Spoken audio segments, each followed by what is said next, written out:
কুলিয়াঠিলায়। আপনারা হয়তো জানেন যে গত ১২ই ফেব্রুয়ারি দুপুরে সিলেটের আঞ্চলিক নাটকের নায়িকা এবং কলেজ শিক্ষার্থী সোনিয়ার গলাকাটা লাশ উদ্ধার করেছিল সিলেট কোতোয়ালি মডেল থানার পুলিশের দায়িত্বশীলরা। ঘটনাটি আপনারা হয়তো শুনেছেন। সেদিন সকালবেলায় সোনিয়া মারা গেছেন। তার বাবা অসুস্থ, সিলেট এমএজি ওসমানী মেডিকেলে ভর্তি ছিলেন এবং সোনিয়ার মা আমার পাশে বসে আছেন। যে মা ১০ মাস ১০ দিন গর্ভে ধরেই সোনিয়াকে এই পৃথিবীতে নিয়ে এসেছিলেন এবং কোলে পিঠে করে লালন পালন করে কষ্ট-মষ্ট করে তিনি লেখাপড়া করিয়ে মানুষের মতো মানুষ করার চেষ্টা করছিলেন। সেই সোনিয়ার মা আমার পাশে বসা আছেন। তিনি বলেছিলেন সোনিয়ার বাবাকে দেখতে সিলেট এমএজি ওসমানী মেডিকেলে গিয়েছিলেন এবং তাদের বাসায় রেখে গেছিলেন সোনিয়ার মামাতো ভাই এবং সোনিয়ার মার ভাইপুত। সেই ছেলেটির নাম হচ্ছে সজীব। বর্তমানে র‍্যাব তাকে গ্রেপ্তার করে পুলিশের কাছে হস্তান্তর করেছে। সে হয়তো পুলিশের কাছে ৩ দিনের রিমান্ডেও রয়েছে আমরা যতটুকু জেনেছি এবং আজকেই পুলিশের দায়িত্বশীলরা তাকে নিয়ে কিন্তু সোনিয়ার বাসায় পরিদর্শন করেছেন হয়তোবা কোনো তথ্য জানার জন্য তাকে নিয়ে বাসায় আসছিলেন। তো আমরা জানবো বর্তমানে সোনিয়ার আসামিকে যে দ্রুত পুলিশ ধরেছেন, র‍্যাব ধরেছে এবং র‍্যাবের মাধ্যমে পুলিশের কাছে হস্তান্তর করা হয়েছে। সে বিষয়কে আসলে তারা কিভাবে দেখছেন এবং তাদের দাবি কি সোনিয়ার এই হত্যাকে নিয়ে? তো আসলে আমরা যতটুকু জানলাম আপনারাও জানেন এবং আপনারাও বলেছেন যে ৩ দিনের রিমান্ডেও নেওয়া হয়েছে সজীবকে। তো আপনার মেয়ের খুনি সজীব তাকে যে দ্রুত র‍্যাব ঢাকার সম্ভবত সায়দাবাদ এলাকা থেকে গ্রেপ্তার করেছে, এটাকে আপনারা কিভাবে দেখছেন এবং আপনাদের দাবি কি এখন? আমি এখন দাবি মানে তারা আমার পুলিশে জেলা মারছে, আমিও ফাঁসি চাই তার। পাশে আমার থাকতে দাবি চাই। আর রেফের কাছে আমার সালাম। তারা যতটুকু করছে আমার আমার জেলা ইচ্ছে হলো হোক, আমার বাচ্চার ফাঁসি আমি তার চাই। আমার ওই আশা, আর কিচ্ছু না, আর কিচ্ছু না। তাও তাই গো। আপনার আপনার মেয়েকে তো সে মানে গলা কেটে হত্যা করেছিল। ওই, তো আপনার বাসায় শুনলাম আজকে পুলিশ আইয়া তাকে মানে নিয়ে আসছিল। আইয়া বাথরুম থেকে তার রক্ত মাখা কাপড় নিছে। তাকে নিয়ে এসে হুম। আর কি নিছে? মানে কোনো আর জিনিস আর কিচ্ছু নিছে না, মানে এই যে আপনার মেয়েকে যে কাঁচি দিয়ে যে ও গোতে হে কইছে, মানে হে লাশ মরা দেখছে, দেখার পরে কাছি তৈছে রক্তর উপরে। আচ্ছা, হে মারে না, ও একটা কইছে হে। আর কিছু সে না। বলছে সে মারে না। হুম, ও শেষ, আর কিচ্ছু আমি বলছি না। আচ্ছা, আচ্ছা। তা আপনারা কি দেখছিলেন সে যখন আসছিল? ওই এরা আপনারা দেখছে, দেখছিলেন? আমি দেখছি না। আচ্ছা, এখানে মানে কি করলো এসে পুলিশ? পরে তো লইয়া গেল কি হ্যাঁ। তো আর তার সোনিয়াকে যে পেছনে রুমে তো মারা কেন হয়েছিল সেই রুমে নিয়ে আসছিল। ধরাইছে। সে ওকে সে তারাইছে। মানে কতজন পুলিশ সাথে ছিল? ভাই আমি আসলাম না, সঠিক কইতে পারতাম না, বুঝছেন? আপনি সেই সময় ছিলেন না, না? এই সময় আমি ছিলাম হ্যাঁ। না। আপনি ছিলেন? ও গো আছে। আপনি ছিলেন? জি দেখছেন আপনি? জি সালাম দেও রে মানে বাবা। কতজন পুলিশ সাথে ছিলেন? পুলিশ ছিল এরকম ৮-৯ জন। ৮-৯ জন বাসায় আসছিল। জি জি তো তারা এসে কি করছেন? এসে এই যে বাথরুমে তার কাপড় চোপড় ছিল না, এগুলা দেখাইছে, দেখায় তারা প্রশ্ন করছে যে কাপড় চোপড় গুলা কি তোর, কইছে তার। হ্যাঁ। পরে আমার আপার রুমে নিয়ে গেছে তারে। হুম। নিয়ে মানে তারে জিজ্ঞেস করছে যে খাঞ্চি এই জায়গাতে না এই জায়গায় খেয়ে নিছে, কইছে আমি নিছি, নিয়ে রক্তের উঠে তৈছি। তখন তারে জিজ্ঞেস করছে যে তখন তুই মরা পাইছত না জীবিত পাইছস, কইছে মরা, আমি এই জায়গায় খাঞ্চিরা তুই আমি গেছি। ও পরে তারাও গেছে নাকি। সে বলছে মারা পাইছে, জি জীবিত পাইছে না। না। এটা বলছে। জি কানসিটা এই জায়গা থেকে এই জায়গায় নিয়ে তুইছে এটা এটা সে স্বীকার করছে। স্বীকার করছে। জি আচ্ছা। তা আপনারা তো মামলা করেছেন। জি। মামলায় আসামি কয়জন? সজীব কার আমি তো কইতে পারি না। মামলা বাদী কে? বাদী আমার ভাইয়া। মানে সোনিয়ার জি কয়জন আসামি? আসামি তো আমরা সঠিকভাবে কইতে পারতাম না, তবে আমরা জানি একজন। একজনই জি আসামি। জি তা আপনাদের এই যে র‍্যাব যে এত দ্রুত ১২ তারিখ দিনে মারা হয়েছে সোনিয়াকে। জি তার লাশ উদ্ধার করেছে পুলিশ জি এবং ১৩ তারিখ রাতে তাকে ঢাকা থেকে গ্রেপ্তার করা হয়েছে। জি এটাকে আপনারা কিভাবে দেখছেন? আমি আমরা তো খবর আইছে। হ্যাঁ। না এটা এটা এই ধরাটারে আপনারা তারা খেলা আমরা পালা সহযোগিতা করছে। তারা যে দ্রুত পুলিশে যে রেবে যে ধরছেন আসামি। হ্যাঁ, এগুলো মোবাইলে দেখছি আমরা। হ্যাঁ। এটা মোবাইলে দেখছি আমি। আচ্ছা মোবাইলে তো দেখছেন কিন্তু এত দ্রুত যে আসামি ধরলা হুম, এটা ধরাতে খুশি না বেজার? ধন্যবাদ তারা, হ্যাঁ, ধন্যবাদ দিছি আমরা। ধন্যবাদ দিছেন। খুশি খুশি খুশি খুশি। এখন কিতা চাই এখন আমরা শুধু খালি তার ফাঁসি চাই, আর কিচ্ছু কোন চাই না। কথা কোন দেখতে চাই আমরা মানে বিচার চাইরা। হ্যাঁ, জি, আমরা ফাঁসি চাই, ফাঁসি চাই আমরা ফাঁসি চাই, আর কিচ্ছু চাই না, ফাঁসি চাই। সেও তো আপনাদের ভাইপুত। ভাই পুত না যাচ্ছে তো এই জায়গায় আমরা ফাঁসি চাই, আমরা বুকের দন আলাই লিছি, হের দন হেও আইলে যেত গা দিনের থেকে। আমরা ফাঁসি আমরা চাই, দেখতে চাই না আমরা তার মুখ দেখতাম চাই না, আমরা ফাঁসি চাই। ভাই হইলে আমার ফুরি কোন করে তারা খায়নি তারা বিশ্বাস করে কত মায়া করলাম হে আমার ফুরি তারা কাটি নিল আমার বাসা তো আর কেউ আসেননি আমরা শুধু ফাঁসি চাই, আর কিচ্ছু চাই না। আপন ভাই ফুত ওই আচ্ছা, এখন আপনার এই যে আমরা একটা বিষয় জানতে চাই, আপনার মেয়ের সাথে আপনার এই যে মারা যাওয়ার আগে, আগের দিন রাতে কথা হয়েছে না সকালে কথা হয়েছে? মানে আমার ফুরি কোন জায়গায় চাকরি লইছে হ্যাঁ। সেও গেছিল লগে আবার লগে আনছো বেনি বাজার এই ছেলে গেছিল। আবার আনছো ই রাত হে গড়ে রয়েছে আমার আপনার মেয়ের সাথে শেষ কথা কবে হয়েছে আপনার? আমার মেয়ের লোক আমার রাত কথা হয়েছে না ওই আমি দিন? মেডিকেল আসলাম ও, আপনি মেডিকেল আসলেন? জি শেষ কথা কবে হয়েছে, কদিন আগে হয়েছে? মানে যেদিন আমি হে যাইতো চাকরি তো ওদিন আমি কইছি চাকরি করার দরকার নাই আমার চাকরি কে যাইতো আপনার মেয়ে? ও, আমার মারতো না আমরা তো নাই বাড়িঘর নাই কিচ্ছু তুই একটু চাকরি করলে আমার বাড়িতেও রুজি করে একদিন করে 15 দিন করে না তে চাকরিটা করলে আমরা একটু মানে ফতে আইমু কি একটু জায়গা লইতে আরমু তুমি চিন্তা করো না দরকার লাগে আমি কিন্তু তোমারে নিমু গান আমার খান্দাত ও শেষ কথা মানে আমার। বেনিবাজারে এটা হুম। বলছিল আইসা? জি না এর আগে তুমি মানে চাকরি জয়েন করার আগে আচ্ছা আচ্ছা, আর চাকরি আমি না করছি কইছি চাকরি আমার করা লাগতো না বুঝছি। চাকরি ও কি তো সে তো- নেওয়ার জন্য বেনিবাজারে গেছিল? জি জয়েন করে আইছে মানে চাকরি আগে। জয়েন করি আসছে? ও মানে শত মানে জমা দাঁড়াইছে ফরম টরম শত জমা দিয়ে খাবার চুপড় কেতা লেপ মানে চিনি ভাতি তা মানে যা তার লাগে প্রয়োজন শত লই গেছে হে নিয়ে হন তুই সজীব- আইছে সজীব ছিল ও সাথে? হে ওই গাড়ি তুলে নিয়ে জায়গা দিয়ে আইছে আবার হে হট করে বুঝি ওই কেন হয়েছে ও তারা কইছে তো এক কাম করো তোমার শরীর সুস্থ করে তারপরে তুমি 2 দিন বাদে আইও ও আইছে মানে হে ওই কে- আবার লই কে আইছে অসুস্থ হয়েছে? সোনিয়া ও অসুস্থ হয়েছে? সোনিয়া অসুস্থ হয়েছে কি চাকরি ছিল এটা? এটাও মানে কারেন্টের বিলের মানে ফুলের ভিত্তিতে মানে লেখালেখি ও, লেখালেখি। জি তো চাকরিটাও নিছিল? ও অন্য সব কিছু খাবার চোপড়ও রয়েছে লেদারও আর লেফ তো সব রয়েছে আমার মেয়েটা চাকরি তো আর করতে পারলাম না ইরাই তুই হে মারিলা আর আমি আসলাম উসমানী মেডিকেল বাচ্চার সোনিয়া কি বাবা। নাটক বাদ দিয়ে দিছিল? জি 6 মাস হয়েছে 6 7 8 মাস মনে হয় নাটক বাদ দিলাই দিয়ে 5 ওয়াক্ত নামাজ পড়ছে আল্লাহরে ডাকছে মানে আর গড়তে এসে বাইরেছে না মানে প্রয়োজন হলে তার খালার বাসা গেছে নাইলে নাই ও 5-6 মাস কতটুকু থেকে মানে নাটক বাদ দিয়ে দিছে? ও ও বাসাতে আইছে মাতি নাটক বাদ দিলাইছে মানে কটা নাটক করছে আইয়ে হ্যাঁ। কইরে বাদ দিলাইছে মানে কি নমাজে বললো আমার আমি ই নাটক করতাম না আমি এক চাকরি দেখুন আচ্ছা কম পয়সা চাকরি হইলেও গো আমার পাল্লা নাইলে মানুষে বাদ কয় আচ্ছা মানে তার বুঝাটা হে বুঝছে ও আমি বুঝতে ভালো করছি গো মাই কেন গরিব মানুষ বদলাম তুলে বদলাম করলে সরম বাদ দিলাও তুমি ও বাদ দিলাইছে চাকরি ও নাটক যাই হোক, আমরা আছি সিলেটের কুলিয়াটুলায়।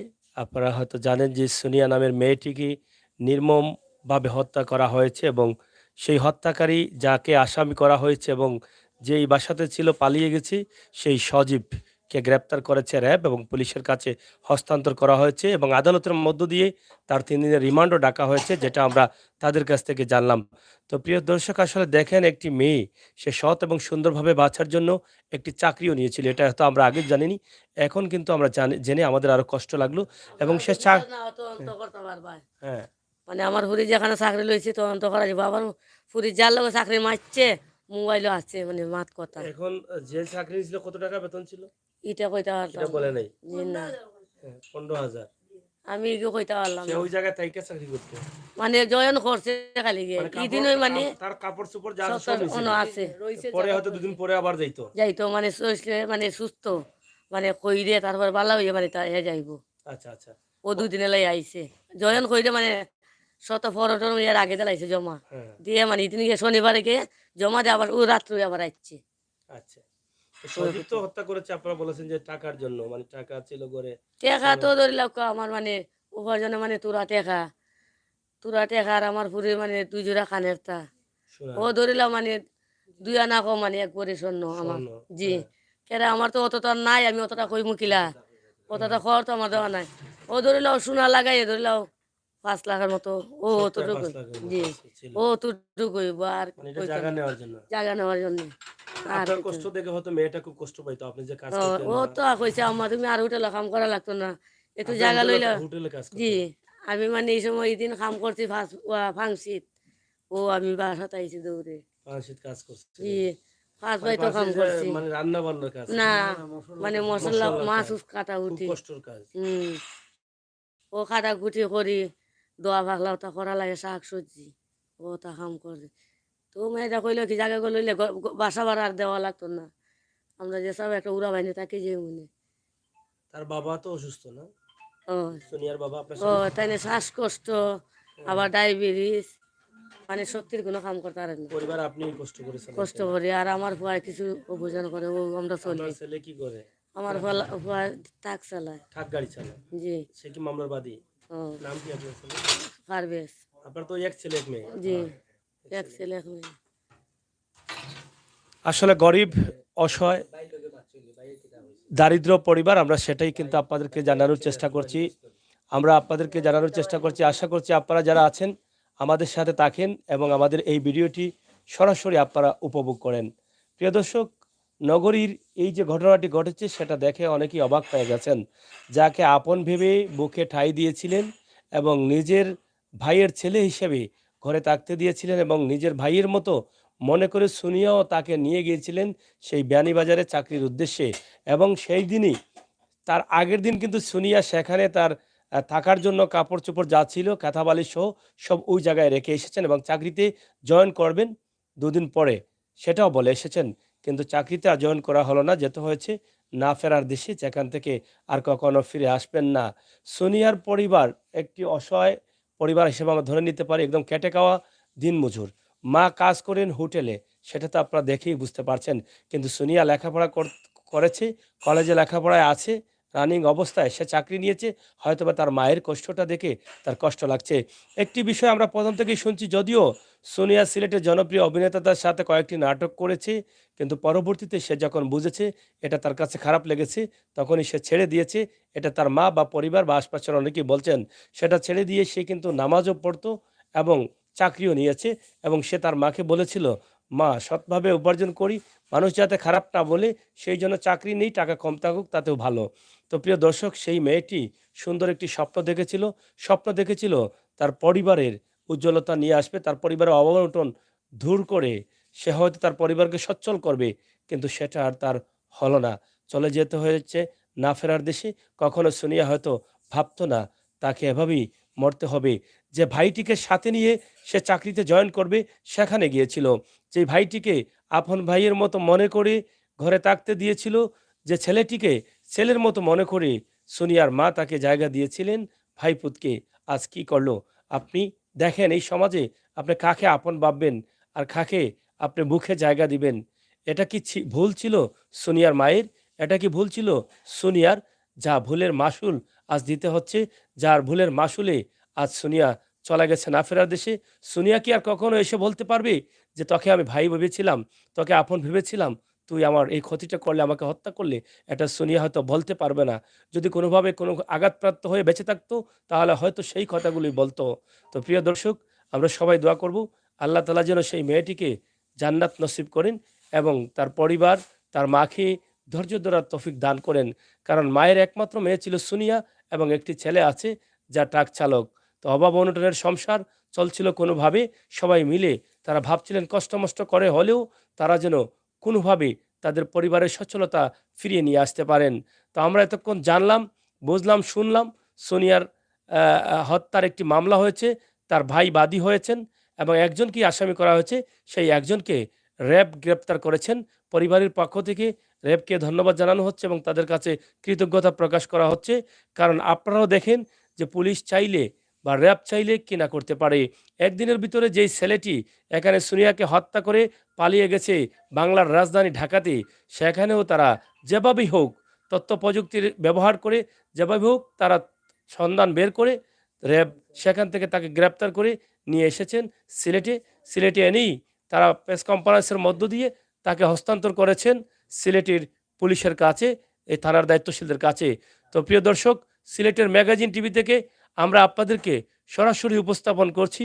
ইনশাআল্লাহ আপনারা দেশে এবং বিদেশে যে যেখানে আছেন অবশ্যই সাতক টু সুনামগঞ্জ পেজ, সিলেটের ম্যাগাজিন আপনারা যারা আছেন শেয়ার করে বাস্তব ভিডিওগুলো উপভোগ করার জন্য আমরা আশা করব আপনাদের সহযোগিতা।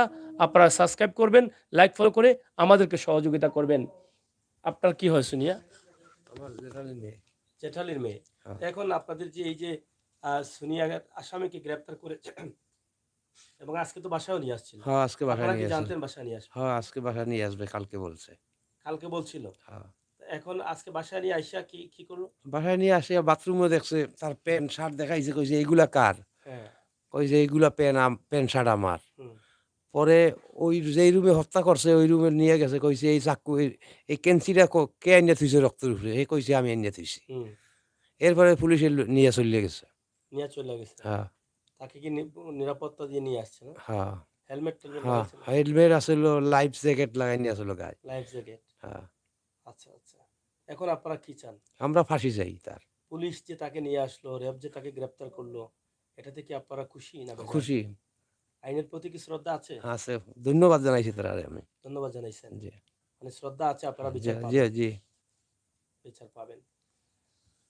প্রিয় দর্শক, আসলে আইনের প্রতি তাদের শ্রদ্ধা আছে এবং আইন যেভাবে কাজ করছে ইনশাআল্লাহ এভাবে কাজ করলে আমাদের সমাজ থেকে এই অপরাধগুলো কমে যাবে। যারাই কিন্তু অপরাধের সাথে জড়িত হবে, যারাই হত্যা, খুন, আহাজারি যাদের সাথে জড়িত থাকবে, তাদেরকে যদি আইন এভাবে দ্রুত ধরে নিয়ে আসে তাহলে অবশ্যই এই সমাজ থেকে এরকম অপরাধ কমতে বেশি দিন লাগবে না। অসংখ্য ধন্যবাদ জানিয়েছেন আইন শৃঙ্খলার দায়িত্বশীলদের, এই পরিবারের সদস্যরা। আমরা শেষ করে নেব, তার আগে আবারও সোনিয়ার মায়ের কাছ থেকে দু একটি কথা শুনেই শেষ করব। যারা দেখছেন আপনাকে দেশে বিদেশে অনেকে দেখছেন, আপনার মেয়েকে হত্যা করা হয়েছে, অনেকেই কিন্তু কষ্ট পেয়েছেন। দেশে এবং বিদেশের প্রত্যেক মানুষ যারা দেখছেন এই মুহূর্তে আপনাকে, আপনার কাছ থেকে কি চাইবেন তাদের কাছে? আপনার মেয়ের জন্য দোয়া চাইবেন না বিচার চাইবেন না কি চাইবেন? তার কাছে দোয়া চাই, আমার পুরে বিচারও চাই।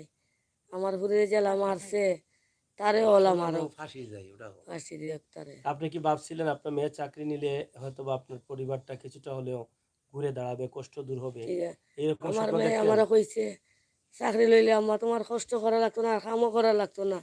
আমার ভাই আর আমি তোমার ভালবো আমরা, আর হোটেলে কাম করা লাগতো না। ছোটো তাই যে বড় করলা, লেখাপড়া করাইলে বহুত কষ্ট করে, আর তোমার কষ্ট করা লাগতো না ঘুমাই। আমার একটা কইছে আমার মেয়ে, খুব কষ্ট হয়েছে লেখাপড়া করাইতে? খুব কষ্ট হয়েছে। সে কোন কলেজে মানুষের পড়তো? হোটেলে টোলা কাম করছি, মানুষের বাসা বাসা কাম করছি, পানি টানছি, বহুত কষ্ট করছি, বালুও টানছি আমার এই মেয়ের লাগি। তবু কষ্ট করে আমার মেয়েটা লেখাপড়া করাইছি। ছেলেরা বেশি লেখাপড়া করাইতে পারছি না আমি, দুজন আমি পারছি না। বাসা ভাড়া দিতাম, খাইতাম, আবার ঘর ভাড়া, আবার লেখাপড়া পারছি না আমি, অত দুজনরা করাইতাম। খালি মেয়েটার ওই লেখাপড়া করাইছি খুব কষ্ট করে। বহুত হয়েছে। আপনি কি কখনো জানতেন যে আপনার ভাই জি করতে না, এই আমি কাজটা করবে? কোনোদিনও কল্পনা করছি না আমার বাড়ি ফুটে আমার ফুরিলা মারি লিব, কল্পনাই করেন নাই? কল্পনাও করছি না। আর আমার ফুরি আমার সাইডে যাই বইলা কোনোদিন আমি কল্পনাও করছি না ইলা দুর্ঘটনা আমার কপালে আইব, আমি ভাবছিও না।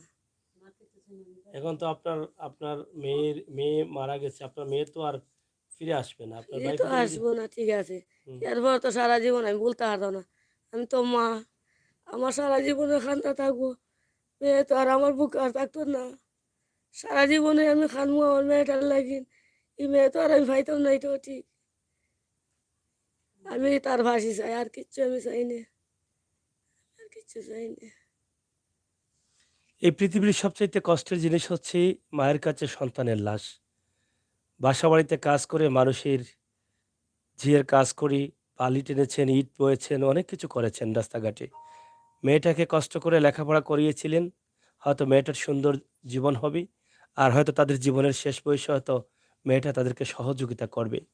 কিন্তু কি স্বপ্নগুলো ভেঙে আজ চুরমার করে দিয়েছে একটা নরপশু, যার নাম সজীব, যাকে পুলিশ ধরে নিয়েছে এবং পুলিশের কাছে সে বর্তমানে আছে। এই নরপশুর ফাঁসি দাবি করছেন এই অসহায় মা। কি করে ভুলবেন সন্তানের স্মৃতি, যেই মেয়েকে একদম ছোটবেলা থেকে আদর সোহাগ করে লালন পালন করেছেন, মাথার উপরে তুলে রেখেছেন, মাটিতে কখনো রাখেননি। যদি গায়ে কোনো আছর লাগে, সেই মার চোখের সামনে সন্তানের গলা কাটা লাশ নিজের চোখে দেখেছেন, কি করে সেটা সহ্য করবেন? সেটা শুধু মা কেন, এই এই পাড়াপড়শি যারা আছেন, কুলিয়াটিলার আশপাশে যারা আছেন, এখানে যারা বসবাস করছেন, যারা আমাদের ভিডিও বিশ্বের বিভিন্ন দেশ থেকে দেখছেন, প্রত্যেকটি মানুষই কিন্তু এটা মেনে নিতে পারছেন না। তাই আসুন এই সমস্ত কুলাঙ্কার, এই সমস্ত সন্ত্রাসীদের বিচার, সাজা আমরা নিশ্চিত করি। আইনের সহযোগিতায় আমরাও আইনকে সহযোগিতা করি বিভিন্ন তথ্য দিয়ে। তাহলেই আমাদের সমাজ থেকে এরকম কর্মকাণ্ড, অপরাধ দূর হবে। প্রিয় দর্শক, সরাসরি আজকের লাইভটি আমরা আপনাদের কাছে উপস্থাপন করছি সিলেট নগরীর কুলিয়াটিলা থেকেই। আপনারা যারা আছেন আমাদের লাইভটি শেয়ার করবেন, আপনাদের মতামত অবশ্যই কমেন্ট বক্সে লিখবেন। আমরা চেষ্টা করব সোনিয়া হত্যা মামলার অবস্থান প্রায় মাঝে মধ্যে আপনাদেরকে জানানোর জন্য।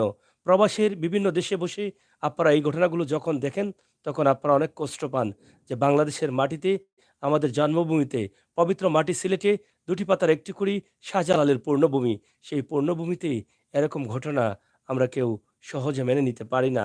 তাই এগুলোর আপডেট খবর, অবস্থা, বিচার সবকিছু জানতে চান। আমরা চেষ্টা করব ইনশাআল্লাহ সোনিয়া হত্যার বিচারের অবস্থান মাঝে মধ্যে জানানোর জন্য। ভালো থাকেন, নিরাপদে থাকেন, সুস্থ থাকেন। যারা আছেন সাতক কৃষ্ণনগর পেজে, সিলেটের ম্যাগাজিন পেজ এবং ইউটিউব চ্যানেলে সবাইকে ধন্যবাদ। আবারও কথা বলছিলাম আমি আমির হোসেন সাগর, সাথে আছেন সহকর্মী ফয়সাল আহমদ। আল্লাহ হাফেজ।